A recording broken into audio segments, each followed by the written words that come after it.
Meu nome é Miriam, sejam bem-vindos ao Ministério Prova de Fogo, Restauração de Alianças. Inscrevam-se no nosso canal e acionem o sininho para receber as notificações de novos vídeos e curtam e compartilhem nossos vídeos nas suas redes sociais. Que Deus abençoe.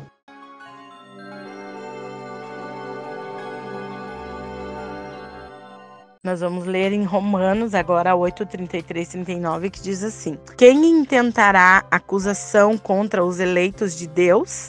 É Deus quem os justifica. Quem os condenará? É Jesus Cristo quem morreu, ou antes quem ressuscitou, o qual está à direita de Deus e também intercede por nós. Quem nos separará do amor de Deus ou de Cristo? Será a tribulação, ou a angústia, ou a perseguição, ou fome, ou nudez, ou perigo, ou espada? Como está escrito: por amor de ti, somos entregues à morte o dia todo. Fomos considerados como ovelhas para o matadouro. Em todas essas coisas somos mais que vencedores, por meio daquele que nos amou. Porque estou bem certo de que nem a morte, nem a vida, nem os anjos, nem os principados, nem as coisas do presente, nem do porvir, nem os poderes, nem a altura, nem a profundidade, nem qualquer outra criatura poderá separar-nos do amor de Deus que está em Cristo Jesus, nosso Senhor.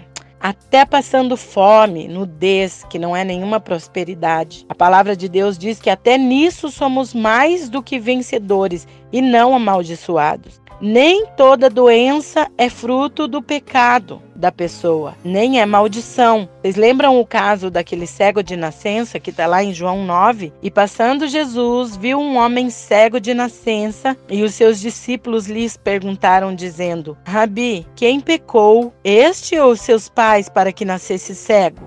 Os discípulos estavam querendo desmistificar essa história, né?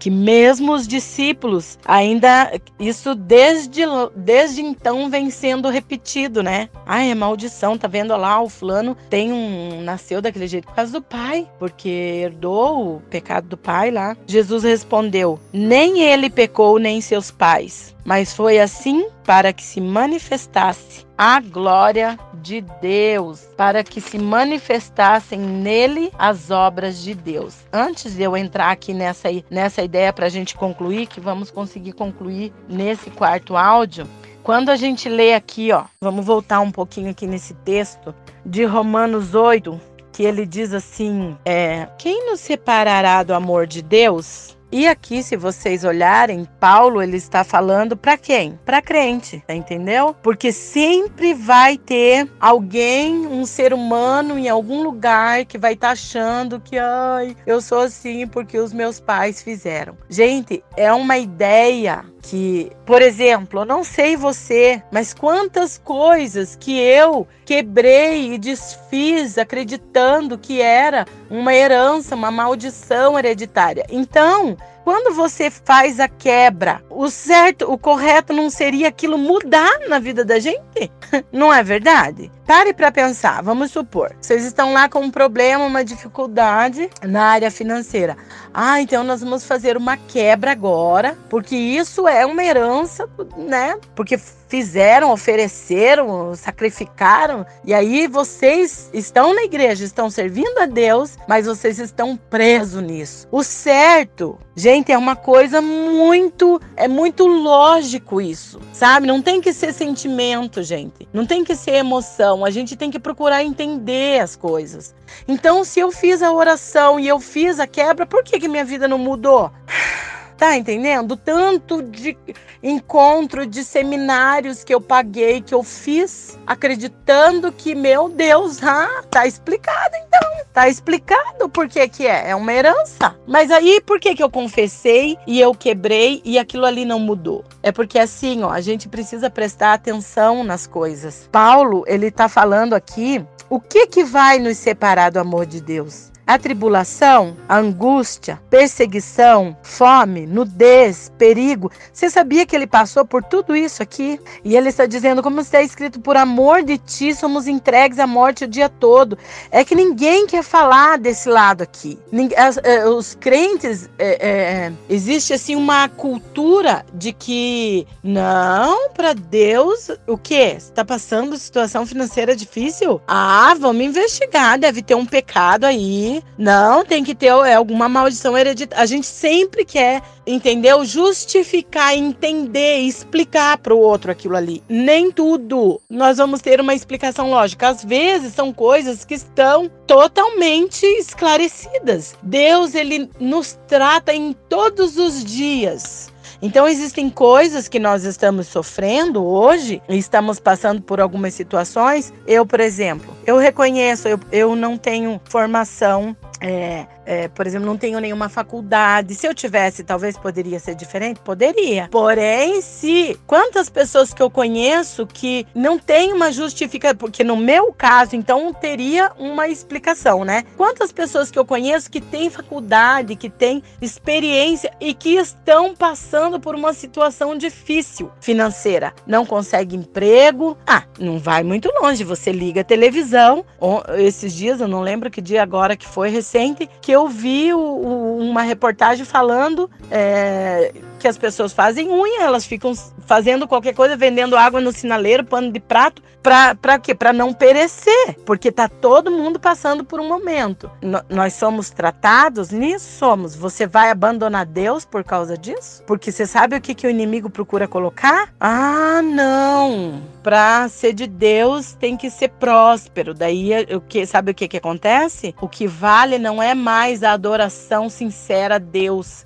É assim, eu sou boazinha, eu faço boas obras, mas o meu Deus principal não é o Deus da Bíblia. Eu não sigo a Bíblia, porque eu acho assim que isso é muita prisão, é muito não sei o quê. Mas aí, então, essa pessoa é próspera. Aí ela traz dúvida e questionamento na vida daquele que está vindo para Jesus e que ele, de repente, começa a servir a Deus e ele está orando, como eu recebo todo dia as pessoas falando: pastora, quanto mais eu oro, pastora, olha que difícil que tá. Eu falo, são fases, gente, vai passar. E são mesmo, só que as fases, elas mudam muito mais de dentro para fora do que de fora para dentro. Nós vamos amadurecendo, sabe? Nós vamos tendo mais experiências com Deus, porque o deserto, as circunstâncias, as situações, isso que Paulo está falando aqui, né? Perseguição, fome, nudez, perigo, espada. Isso tem um objetivo de nos levar para perto de Deus. Tem muita gente que quando tá em festa não lembra de Deus, quando entra num deserto lembra de Deus. Eu não sei qual que é o mistério, entendeu? Mas isso é real. Então, ele tá falando aqui o que vai nos afastar. Ele diz assim: todas essas coisas, nós somos mais do que vencedores por meio daquele que nos amou, porque sou bem certo que nem a morte, olha o que ele fala, olha a declaração dele: nem a morte, nem a vida, nem os anjos, nem os principados, nem as coisas presentes, nem do porvir, nem os poderes, nem altura, nem profundidade, qualquer outra criatura poderá nos separar do amor de Deus. Você sabe o que pode nos separar do amor de Deus? A nossa dúvida, a nossa indiferença, a nossa falta de fé. Você entendeu? A pessoa começa a buscar nas circunstâncias uma explicação e ela vai se afastando de Deus. Porque aquele que se aproxima de Deus, diz a palavra, é necessário que creia que Ele existe. Porque sem fé é impossível agradar a Deus.